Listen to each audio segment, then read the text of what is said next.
Good afternoon, Ms. Smith. How are you? I'm okay, Mrs. Williford. Thank you so much Thank you. for agreeing to meet with me because I just happened to notice that a lot of the students I have this school year are students that you had last school year. Okay. I just want to say that a lot of your students performed very well last year on the 2024 ninth grade PM3 FAST assessment, and those who, many of them passed, and the few that did not pass, they had great gains. I just wanted to thank you so much as last year's 9th and 10th grade PLC facilitator. Thank you for your example to myself and others. Thank you. So, as you know, I have many of your students from last school year. Right. In the 10th grade. So right. I have ACE English in paper, and I have them in English 2. Okay. So I wanted to know if you could give me off this list 10 students who did not pass their FAST, because as we know, they'll need to pass it this school year as a state requirement. Yes. And I wanted to know with the use of just personal knowledge about the whole student, as far as you know, and also looking at their test scores, their areas of strengths and weaknesses. I wanted to know if we could maybe list 10 of those students, top 10, with proper interventions, and just knowledge of the whole student as much as you know. Right. We would possibly be able to help them go ahead and pass their FAST this school year. Okay. So who would, I know you mentioned earlier, Savannah. Yes, she's actually in Asian paper, but she is a 2, maybe a high 2, but she is a 2. Okay. So she's not in English 2, but that would be one I would target. Okay. Savannah Forby. Okay, she is in my 3rd period class. Right. Okay. Okay, let's go ahead and make the list first. Okay. And who would be another student? Maya Franco. And She's what period? in your 7th period. Okay, 3rd period. If you look at her history, like her FAST scores, it was FSA. She got a 1, but she has been a 3 and a 4, and she's one of the students who told me that she was just not with it that day. She was out of it, I guess, emotionally, and some of the questions that she just could not focus. And I asked her, I said, how did you go down from actually a 1? From, I think she had like a 3 or 4, the other PM1 or PM2. It wasn't a 1. And if you look back in her history, she was either a 3 or 4 before, like her over the years. Okay, so that one would be one definitely you would need to target and make sure that she is alert. Maya Franco. I'll talk more about her. And who's the next student? Okay, Camilo. What Camilo period? Benitez. He's in 7th period as well. He came to me more just like probably 4 months before the school year ended, and he moved from Georgia. Okay, and he scored a 2 as well, and I know that he definitely can make it to a 3 or even higher, because part of his thinking skills was a little bit higher than our South Florida students, even some of his writing skills. So he, with a little push, I know he can make it to a 3 or higher. That's Camilo. And it's like for him, I'll talk about you with these students later. Let's continue creating our list. Okay.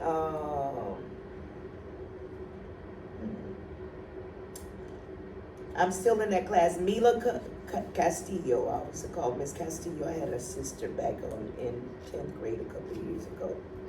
She's also in your 7th period. She has accommodations. She has an IEP.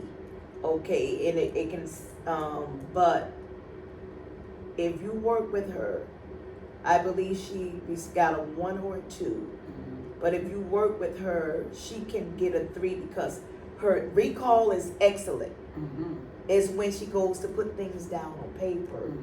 You understand what I'm saying? Like she would be that person who will always remember what took place in the story, this and that. Her memory is very sharp, but something happens when she takes a test or gets it transfers to paper. Okay. Okay, like I don't know, it's a disconnect. So it sounds somewhere. like she and Camilo might need a similar intervention, but I want to we'll finish getting the students. Okay, so that's her. Let's see. Now, Ms. Williford, are you speaking of just learning gains or passing in general? I would like to help them pass their FAST test. Okay. By targeting these. We're going all of the teachers, of course, are going to be using our no compromise just teaching strategies. Okay. And then all of the teachers will have the regular teachers, English teachers will have 9th and 10th will have intervention. They will have push-in. The students will be offered after-school tutorial and Saturday school. But there's certain students where we know that we can work with the classroom teacher, even like myself. If we can just get to know more about this particular student, that we can actually be using in the classroom with them. Understood. Okay. Who else do you have? Okay.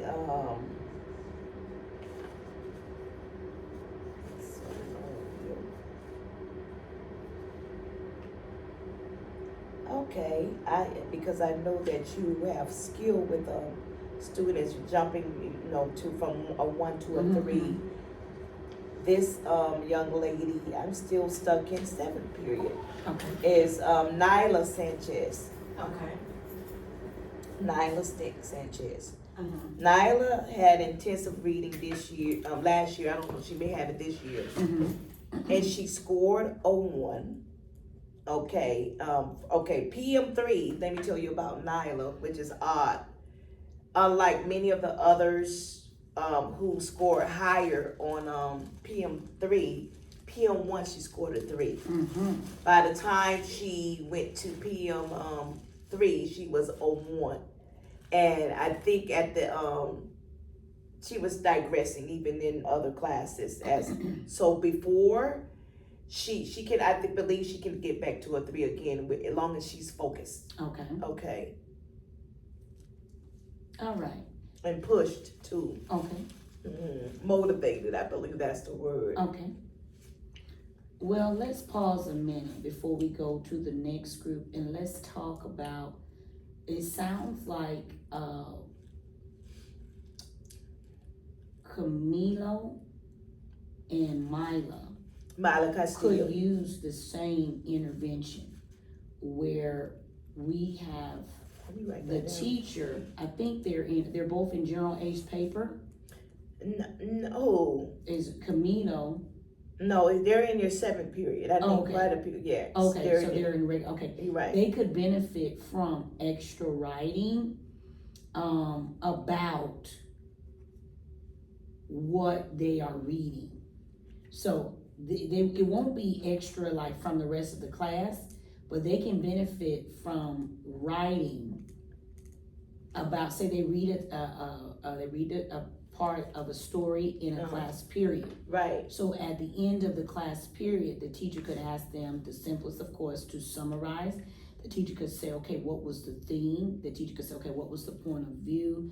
So what the teacher could do is take one of their higher order questions. Okay. And they could ask the students to formulate a short answer essay where they answer the question, and then they get with the 2 or 3 questions, sentences, and then they could come back and give also a quote from the actual text. That's good. I really think if the teacher, and that'll be me, I'll go back to their FAST scores and I will go and see what areas appear to be their weakest. Okay. And I'm going to do this with all of these students. We've got 5 so far that we've identified together. And I'll go back, I'll see what seem to be their weakest areas. But I'm seeing from what you said about Camilo and Myla that each one of them would benefit from actually reading and having to go back and write down some type of literary skill based off of what like they just a literary read. Response. Okay. Literary response is great. Going back to Savannah, 4B, that's the one in H-Gen. You said that she did not pass with a level 2. She passed with a level 2, But I see Level 2 or that 3. level 2 and she's in ACE Gen. Okay, so she didn't pass the test, No. but she is in ACE Gen. What do you see as far as You know what? I may be wrong because did she get learning gains to make it to a 3? okay, so I think she made double check. I think she probably did make it to a 3. Okay. Okay, but that's one that you still got to keep on your watch. Because Right, she can easily go back and forth. Right. All right. So it looks like when you said Nyla, you had 2 people you named. You said Nyla Sanchez was the one who actually went down. And you said Mia. Both have an issue with focus. So I'm going to have to do some further research on how we can help a student who performs high or low at one period on the same thing. How one period she'll perform high, or in the next period they'll perform low, or vice versa. I'm going to do a little bit of research on how we might be able to help a student who's having a hard time focusing. Okay. So what I think will be good is I'm going to give the beginning of the year diagnostic next class, and that will help me to see current areas of strengths and weaknesses. Okay. I did review the FAST data for the 9th and 10th grade teachers for 2024, 23, 24. And it was really hard, as Ms. Lopez, the literacy coach, said, to see what was our area of weakness because they were all, even the majority of the students did so very well. Okay. Yes. But I'm going to go back and look at these individual students. Okay. And then I should be able to, and if I'm not able to get that because maybe they removed it, I'll ask you for their breakdown. No problem. But would you decrease these students' group size with say if I have groups of 5, with these students that we've identified thus far, would they perhaps benefit from a group of 3 or 4? 3 or 4 is good. And sometimes and sometimes teacher led. Right, okay. right. And let me see. Would it be better for them to be grouped with people of similar skill set, or you say no, let them get with some higher and lower to jump off of? Higher and lower, because if it's the same similar skill set, they have no one to kind of glean from. Okay. Right. Okay. They need a few that are higher. Okay. Right. And I have here, which we just said. Right. We said write it, but it's the same thing as having them explain concepts in their own words. And so we already said we would have them write more in their regular ed class, in my class. Okay. And we can suggest this out to others, but we need to ask them to read it aloud. If they won't do it, it's okay, because we know from our training that everybody doesn't have to. They have to get to a place where they're comfortable speaking out in the group, but we can maybe not only have them writing more about the reading in short essay, not just the questions. That's a good idea. But also, if they will, we pause, stop, and let them actually read it aloud. Or say it. That's true, but I want to just backtrack to something you said about writing. I think more than a focus on essays at times for children. Remember when we were in school where we wrote a lot about what we read, and we weren't really writing essays. Right. But in the end, it was something that was ingrained in us about what we read, because we always had some type of writing response that connected to our reading. For sure. I think that needs to be more of our focus now. Definitely. Right.